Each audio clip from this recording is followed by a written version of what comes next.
Hey, this is Irene, CBiz Media, Faith, Love, and Trends. We're doing another 90-day recap chat here on CBiz Media. And you guys know 90 Day Fiance. It's a reality show. One person's from the U.S., the other's from another country.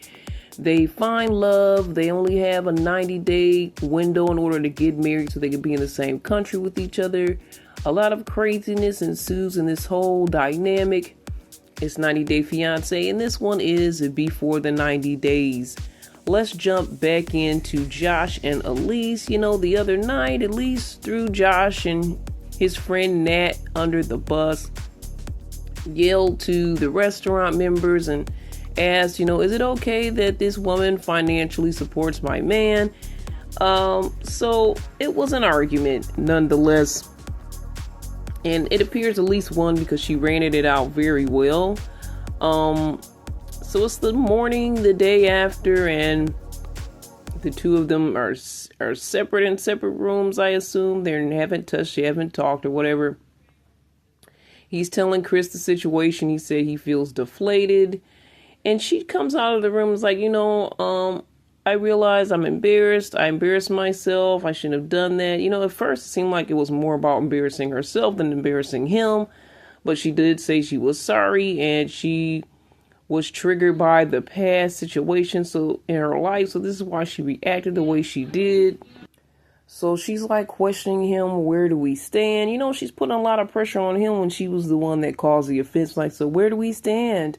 Maybe he should ask her that question. He says, this should have never even happened once, but if this is a common occurrence, it continues, I'm out. She says she's sorry once again, and she's like, are we still going to the zoo? And the way she says it sounds like she's a little kid asking her daddy, are we going to the zoo? She keeps asking, and he's like, whatever. Chris, he lets us know that he would not be able to do it. When it comes to Elise, he just could not do that relationship, especially after the thing that happened last night. She asked him for a hug. She's just trying to smooth everything over. And I really think to make herself feel better as well. I think she's a bit cray-cray. She said she did have her point. She still feels like she has a point, but she could have had a better delivery. And she believes she has time to win him back. So they have the koalas, the dingoes, all the animals in Australia. We get to see a glimpse of them. And we focus on the koalas. And fun fact for Joshua, he lets us know that koalas carry chlamydia. Okay, I'm not sure why we needed to know that information and even why they carry chlamydia. It's a whole rabbit hole we don't have time to go down. But anyway, they're having a good time at the zoo. He's like, kind of having a good time, but not so much. She keeps asking, are we okay and stuff like that. And he says, you are the one, but he's a bit hesitant. And she said, I just really wanted answers about you and Nat's relationship. And he says, you got the answers. That's the whole point. We were met together the other night. You're just not willing to accept the answers. She wants another chance, and he says, convince me. And I'm sure men love to say, convince me. He wants her to do backflips or whatever, swing off chandeliers, I'm sure, to prove her love. So, I think if she convinces him well enough and jumps through all his hoops, that she has a chance. So she takes him to this place called Blue Mountain. They kind of take this trip alone, no longer in the throuple in the Airbnb. They have a 2-night stay here, and he's never been. So she says, is this a good start to get your forgiveness? He's like, sure. And then she's like, we can sleep in a lot of these rooms because it's a big place. It looks like a mansion. So I'm sure that he was happy to hear that situation. It's big and beautiful. She's getting food together. I think they're having salad and pasta. And she's just kind of making a mess in the kitchen, giving me Lucille Ball here. She tries to open the dressing with her teeth, and the dressing gets all over her. She says she can't really use the kitchen, and she doesn't really use it at home, but she really cares about him because she's trying now. So then she's testing the pasta, and you guys know, I think you may know, I learned this many years ago, that you throw the pasta against the wall. If it sticks, that means it's done. I think that's kind of a rudimentary way of figuring it out. Just freaking taste the pasta. That'll help you see if it's al dente or not. But she says she's not good in the kitchen, and Joshua agrees, and he says she's gonna keep him on his toes, though. It'll be never a dull moment. She asks him how the food is, and she says this is horrible. He said it wasn't bad, but he says, hey, I'm not picky. So he's that nice guy that he knows not to say too much to the woman, especially that woman, because she's gonna go off at the flip of a hat, a drop of a dime, should I say.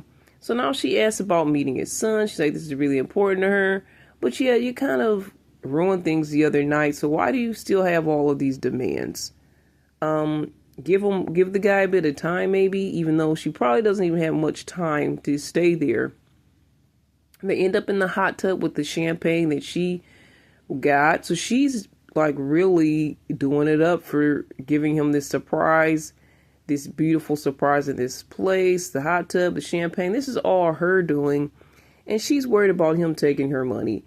Well, if I was her, I wouldn't flaunt so much money in the first place to try to prove and get his forgiveness. But maybe this is something she just wanted to do anyway. She's pretty much pampering this man, and along the way asking him, is this good enough? Is this working? And he's, nodding like, yeah, it's better. It's getting better and better. So then she asks again, can I meet your son? No force or anything. I'm not trying to force you into this. And after all the drama of the other night, he kind of has doubts in bringing his son into the situation, because what if it's not going to last? And then he kind of talks about he's feeling guilty for not even seeing his son enough in the first place. This is the first year he hasn't been able to be around his son. They played all these sports and hung out together like besties, and he just hasn't been able to do that. And, she comforts him. He's feeling bad. He's feeling guilty for not being able to be around his son or see him that much. I think he said it was like an hour and a half plane ride or something like that. She comforts him, says she wants to be a rock for him, but he has to let her in. And he says that she is worthy to be in his life. And I'm like, okay, maybe, but she still has some redemption to do for me. I'm not that forgiving. I don't know what happened off camera that made you decide, she's really worthy. She does seem like she cares. That's true. But to me, she's still a lot to handle. When he started feeling bad about the situation, not seeing his son, I feel like he pulled a cool one. He pulled a deflection thing and kind of did switcheroo. So it kind of got her mind off of, hey, seeing his son versus, oh, let me comfort my man and be there for him and be his rock and all of this. So even though this man Joshua seems pretty innocent, like a nice guy, I think he kind of knows what he's doing. He's good at deflecting. Maybe he has some manipulation tactics of his own. He's just not out and loud and wild about it like his boo Elise. All right, next up, Daniel and Lisa. It's the morning after. She got all cleansed and she's ready to sleep with her man again, and they did what they did. And he was happy about it, said he missed her as far as probably in the bedroom and probably just being physical with her at all, because at the time he really didn't want much to do with her, even though I think they were still sleeping in the same bed. She said everything was great, but you didn't do that thing that she likes. And I'll just say oral. I think it's okay to say that. He didn't do the oral. So she said this is major for her. This is something that she needs him to do. And he just basically said he's never done it before. He says, I know she's used to her fellow woman doing this with her, but all he has is his male parts. And that's all he can give. And you know what he calls his male parts. It's a name. And he says, I'll make it up to you when we get married. I'm sorry. So he gets a break. Like she says, this has been a rough trip. This whole situation been rough, ups and downs, ups and downs. Now they're at their happy point, and while she's on her way to going home, she wished she could stay and marry Daniel. So Daniel gets off easy at this point because he's like, once we get married, we'll do that. Okay, let's save something for the honeymoon, right? You guys did everything else, so let's save something for the honeymoon. And she's cool with that. And he said he wish he could marry her before she leaves, and find out how, so he could find out how he could get to America. And she says, okay, we'll find out which one is better. Either marry you here or marry you in America. Which one will get you the visa fastest? He's like, okay, that sounds good. I think he kind of wanted to lock her down before she left the country because he was like, hey, why don't we just get married right now so I can have some papers on you? Anyway, she lets him know she can't give him any money because she has to save up money for the lawyers at this point. And he's like, well, it is hard here. I might have to call you for help. But he did say, okay, he's okay with the fact that she can't help him right now because he wants her. It's not even been about her money. Sure, he knows he wants that money too. He says that she deserves good things. She's a good woman. He wants love. He'll miss her and her soft kisses and everything. They get emotional as she's leaving. They're both sad, crying with their goodbyes at the airport, doing their kissy thing. And for me, I'm like, Daniel's tears were not so convincing, and maybe because he's a man, he doesn't want to give us the ugly cry, but his cry, I see some emotion, but it wasn't giving me the emotion definitely that Lisa was giving. So I don't know how I feel about Daniel's tears, but we'll see how this thing ends up with Daniel and Lisa. They look like it's happily ever after all they went through. And she said, had no idea I was going to be engaged the first day I came here. Now you got to get cleansed. And now you got to confess all these things. Now you got to get the uncle's approvals and all this back and forth. And they finally made it to getting everyone's well wishes. And they're at some point going to make it to the altar.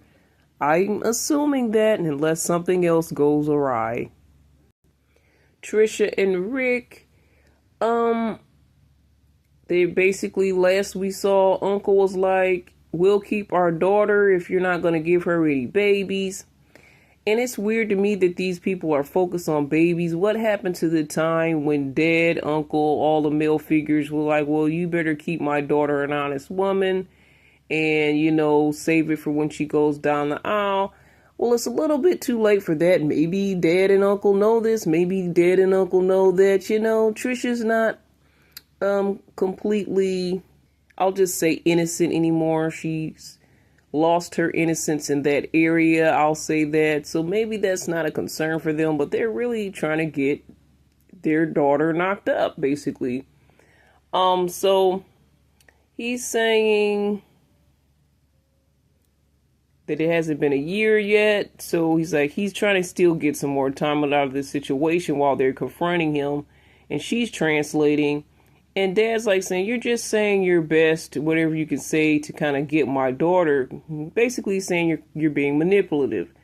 And then the uncle's like, this is the last time that we're having this conversation. So either you tell us, because we're not going to go over this again. I like Uncle. I like his forcefulness. They said, she also translated they do need to continue the family line. This is part of their culture. That's not going to change. So basically, it's all on you, Rick. What are you going to do? He felt forced, but he did what he did. He said, if we marry, I want you to be happy. So yes, I will give you a baby. So they start to celebrate. And that's great if we get married scenario that he has on the table. It's good to say that, and people do want to put, conditions behind certain things. Sure, I wouldn't say I'll do it definitely no matter what happens. Of course, we want to see what's going to happen. So he put the marriage stipulation in there, which is kind of big, but he's done all he wanted to do with this young lady. So now that she wants something, the marriage has to happen first, right? But anyway, they celebrate. She's shocked that he changed his mind. He said he's more understanding of the situation and their culture and how it's important for them to have heirs in the next generation. He said, she said, well, maybe my uncle's pressuring as well, So then they asked when. And He's saying after the visa process, it might take 8 months to a year. He's going to propose to her in 3 months. He gives a whole timeline of when things are going to happen. Everyone's happy. Except he seems not as happy. He said he did feel bullied into this, but he is excited after seeing how excited Trisha is as well. Again, the whole family now knows and celebrates, beyond the uncle and the dad. Dad tells her to behave well. Well, it's kind of too late for that. They did what they did. I mean, it depends on what he means by behave well. Rick is, ready to leave. He said he did actually enjoy meeting their family, even though it was rough out there. You had to go to the outhouse. You had to shower with water bottles outside. It was a different situation. You had to hand wash your clothes, which is not that messed up. But anyway, all the things that he wasn't used to, but he wasn't worried about that. He was worried about the fact they were looking at him, all the eyes were on him, and he couldn't sleep with Trisha the whole time. So that was his whole thing, and he's ready to get back on Trisha. He's that guy. Anyway,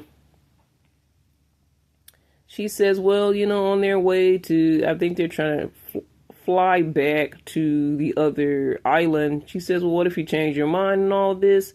He said if all goes well, he's going to continue to be on board. Again, he lets us know he doesn't think he's financially ready, but he's going to try to do what he can do. She keeps asking, do you love me and all of this? He's saying more than anything, their flight gets delayed. She continues to ask him this, we find out, and she's grabbing his phone. I'm like, what even happened here? So he tells her she kept asking, do you love me? And she must have looked over at his phone and saw him looking at texts from his ex. She gets upset. She runs to the bathroom and he follows her. She says, leave me alone. I really don't want anything to do with you. I don't want anything from you. She probably should have just said, I don't want you. Is this over? Probably not, because honestly, if it was me, I will go along till I can at least get back to the mainland, because I'm not staying there with my family. No offense, family, but it doesn't seem like the most fun conditions there, but I want to go back to the mainland, so I'm going to be cool with you until we get there. But of course, you're going to have to put on your dramatics and be very upset, but at the end of the day, let him win you back so that you can get back to the mainland. Then that's when you leave him, right? Rick's thinking, could this be the end after winning the family over and everything? Could this actually be the end of their relationship? Well, the text from the ex, he said, I think the lady said, you never loved me? He's like, of course we had some beautiful times together and whatever. What to me wasn't that incriminating. To me, it wasn't like he was saying, hey, he wasn't flirting with her. He wasn't trying to get back with her. He was just saying, we had some good times. And I guess he should have not said anything like she did when her ex texted her. She didn't respond at all. But he said what he said, and she didn't like the fact that they were still even in communication. And the other issue was this text came through Wednesday, and she just now seeing it on Saturday, and she had to see it by ripping his phone out of his hand. So I can see the mistrust issue that could be there. So Trisha and Rick, now they have their issues. So we'll see what happens at the end of this next time. Now let's go to Anna, Lynn, and Javon. We haven't seen them for a bit, so they're having fun at the amusement park. They're preparing for their vow renewal, and they're going to go get their wedding band. So she never got a wedding band. Of course, these guys got married 3 years ago online. He's been sending her money, but he never sent her money to get a wedding band. I don't know why that didn't happen. I know he's struggling. He doesn't have a lot of money, but he's doing his best in sending it to her. She feels like she's the only woman who got married without a ring. She's very important to her. And she says she doesn't want other men to see and sweep her up. Is that what he wants? And he's like, you know what? They can have you. He jokes around, but I kind of feel like he might be semi-serious on this, because she is giving him a hard time every step of the way, but he's not a walk in the park himself. He said he bought his ring and he's happy with the ring. He already had it. And he doesn't feel that he needs to buy things that he doesn't really need. He's not really into jewelry. It's not just jewelry. It's your wedding ring, sir. It's supposed to mean more than that. Anyway, the price of the ring they're looking at is like 268 in American money, and that's not a lot of money. Um, but he's like, I'm gonna have to come back. I'm not ready yet. I just want to see the prices. So she's upset. She's let down. She's disappointed. She's humiliated. Like, why did you bring me here just to not buy me the ring? I guess she felt like humiliated, and the ladies that were helping them look at the rings and pick out rings may have been judging them. But you already got the man who the ring is still important. It's not as if he, is like, I don't want you. It's just that he didn't have the money for the ring. I could see being a bit embarrassed, and especially if you thought you were going to get the ring today. It's only 268. It's like, oh, why didn't you give me the ring? But still, I mean, could he put it on layaway? Do you guys have a layaway plan? I know it's only 268, but can he put like 50 down or whatever and come back and get it before the wedding day? And she's like, this is the cheapest ring and I can't even have this ring. And I deduce he spent his last $2 on this whole trip. There's even more stuff to get because they're having a vow renewal. And if you look at the previews, it looks like they're going to be having a ceremony. So I'm pretty sure he's paying for that part too. So I kind of see how his money is being overstretched. But dude, if you were planning to come up here and give her a vow renewal, you knew you had to have a ring too. You should have even came up with the ring, came there with the ring or something. I just think Javon's a bit stingy, and he does seem like he's over this marriage even before it really started. And part of it is probably because she's not really happy with anything that he does. These two are already married. Is their marriage gonna last? Is their marriage gonna last? Are they gonna have their happily ever after moment? Are they gonna really truly bond? I think that's what we're waiting for. All right, so Sheena and Forrest starts out with them. This is the day after they spent the night together for the first time in their lives. So they're now in this banana leaf wrap. It's some type of spa treatment. It's the morning again after, and they're doing the spa treatment fully clothed, which was kind of, they both thought that was a little odd that they're fully clothed, but then they wrapped them in banana leaves as well.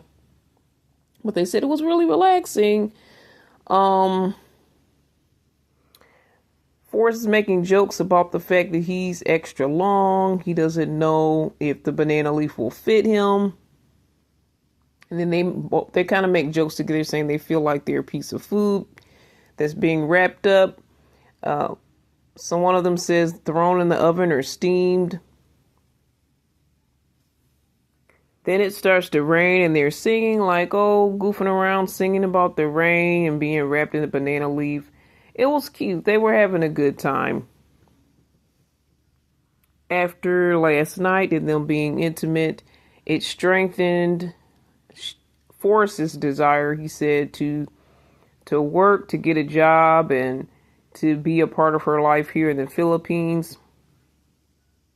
And she said, well, I'll support you. I'll try to prepare you for work if you want to stay, or I'll find a better job, my love. And he doesn't want to be away from his second half. No, I support Sheena. I think that's great what she told him about working, but I do think she also needs to, because she was kind of pushing him a bit, saying he needs to grow up.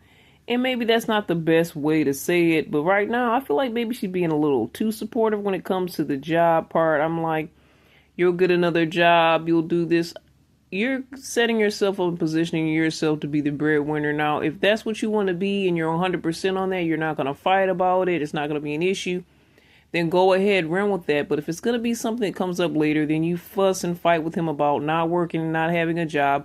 Well, you set the stage, Sheena, so you shouldn't be upset at anything that goes forward that has to do with him working or not working.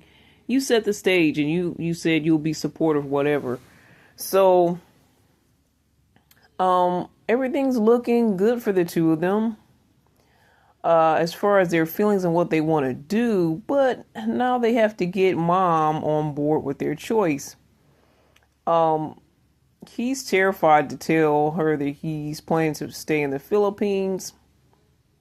And then this is when Sheena comes in saying you have to grow up, be a man, and tell your mom what you want. So they return because they went kind of to a off location destination together. So they return to where the family is, and Molly and Dev, they're kind of in the dark what the plan is. He did text his mom and let her know that they went to see the lawyer, but there was no further communication. So she's kind of in the dark and wondering what's next for them. So they go to this restaurant all together, and there's I think it's like two people doing a special dance, a guy and a girl. And then it's like these wooden panels or sticks that they clap together. It kind of reminds me of when you do hopscotch or double dutch where you have to jump at the right time. Well, it's kind of like that, except they're using these wooden spools of some sort. So then they kind of make commentary on that and saying, well, I think that Sheena says this was it used to be like some type of a Spanish punishment, but it's now turned into a dance. And Molly says yes, and the two people have to be right in sync with each other for it to work. And Forrest is like, I believe myself and Sheena are in perfect rhythm as well. Mom doesn't look happy when he says this. So it comes out that they slept together. He admits it. And Mom's in their business asking, how was it? And he said, it was good. We had fun. And she makes her little nookie jokes. It's weird to me. And she says they've been de-virginized. And she's happy about that and wants to know what the plan is. Since they're going to be leaving tomorrow, is there a way that she's going to be coming to the U.S.? Well, actually, he confesses and admits, hey, I actually want to live in the Philippines. Molly's upset. Sheena speaks up for her man, says it's our choice. She doesn't like the fact that she's saying rude things. She says, I have him, he has me. You have to trust your son. And she says, I trust my son, I just don't trust you. So Sheena then kind of storms off from the table. But the part that hit me was like, it's our choice. I have him. So when she said I have him, I'm like, oh, it sounds like she's taking ownership. Like he's no longer belongs to mama. This is my man now. I was like, okay, Sheena. And at this point, she's standing up for what she wants. And I hope it works out. She did storm off, which I understand her being upset. But it's like woman against woman at this point for this man. I don't like the vibe, but I respect Forrest for all the times he did stand up for Sheena, and he's just gonna have to keep doing that if he wants to keep this relationship going. And honestly, he has a choice because Sheena has, I think she said something about where you're gonna live. Even though Sheena may have a small place, he can still live there temporarily till they figure out something else. Sheena sounds like she's a boss lady and she's gonna handle this situation. So, I mean, either way, Forrest is going to be good. One of these ladies is going to be taking care of him. And both of these ladies are on his side in one way or another. But they're just now divided as to which way Forrest is going to go. Finally, Burkhan and Laura. So we get to their country and see this guy making tea, and the tea looks delicious, but his hands are dirty. He drops this tea straw, and I'm like, I don't want that tea because your hands are dirty, sir, but I bet you that tea is really delicious and authentic, but no thank you. Anyway, lie, all a lie. This is what's in Burkhan's head right now as he sits by the water, thinking things over of what's going on with Laura and how she made a move on her friend Michael. So she ends up meeting him by the water after he has his time to think about all of her lies. And he says, she asks him how did things go. He's like, well, I think Michael's a good guy. It turns out you're not so much. In so many words, that's what he said. He tells her about the fact that he said she made the move on him. And she's like, well, I felt like this was something that was not a big deal. I didn't feel like I had to tell you. It was a little thing. It was about a year ago anyway. So, she lets us know they were drunk and they ended up on top of each other. And she went and tried to go in for the kiss and he stopped it. And she said they never really discussed it or talked about it again. She didn't tell him because she thought that he would put a stop to their friendship. And he said, you should have told me. She thinks his reaction is massive and ridiculous. And said, he kept lots of secrets from her, like his gambling and his big debt. He did do that. Did he tell her when she got there? It took a little bit of prodding, but he did tell her. So the fact that she still didn't get to the time to tell him in this whole trip, and he did tell her all his secrets in the trip, I guess that says a little something. He tells her to shut up and listen. She's like, don't tell me to shut up. He says, admit you're wrong. She tells him to grow up. And he says, you did say you wanted a young husband. He then says he wished that they never met and he can't trust her. And she says, I can get back on a plane and leave right now. And he crossed the line by saying he wished he never met her. So she goes to confront Michael about the situation. And he basically said, well, I had to tell him something because he kept pushing, trying to see what was up between us. And he just wanted to put things to rest, that there was nothing between us.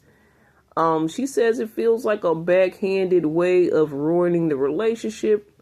Like he was trying to destroy it. And he says, well, all this time you've been up here with him, you couldn't convince him that I was a threat. So he's like trying to point out the fact that why didn't you do more to show him that I wasn't an issue unless I kind of still am. And she said, well, you did jump on a plane and come and rescue me. So it kind of looks like you do have something going on, or you do have some type of connection or vibe with me or something. And he asked, well, how was Burkhan acting? And she says he was pretty angry. He's like, well, that probably means he still loves you. She still doesn't believe Michael has no feelings for her, but she knows that he does want the best for her. They hug it out. She tries to go fix things after. She goes into the hotel lobby, Michael's hotel lobby, and, tries to call him and wants to fix things. And he's like, not today. And she's kind of accepted he doesn't want to talk today. And, he says, we need more time. I need more time. She's like, okay, well, then I'll go get a room. So she ends up getting a room and giving him some more time. I'm sorry, but didn't you pay for that room in the first place that he's in? Shouldn't you make that guy leave? I'd at least go back and get some of my stuff for the room. Like, what is even happening here? To me, I think he's got her wrapped around his little finger. And though she's acting very upset and brash or whatever, she will probably do whatever this young man wants because she wants to be loved. She wants him. Michael looks like he's no longer going to be in the picture. He's not going to fight for her like her smutty novel dreams. So she's hanging everything on to Burkhan here, and she's probably going to do whatever this kid wants. I don't know. She just wants to keep that love in her life. We'll see what happens with you, Laura, as this story continues. Alright guys, we're done. It's 90 Day Fiance. Before the 90 days recap, we'll talk later. More faith, love, and trends. What are your thoughts, comments, questions? Drop them below. Or email me at cbiztv@yahoo.com. Check us out on our other platforms at cbiztvmedia.com. And we will be talking again. All the best and God bless.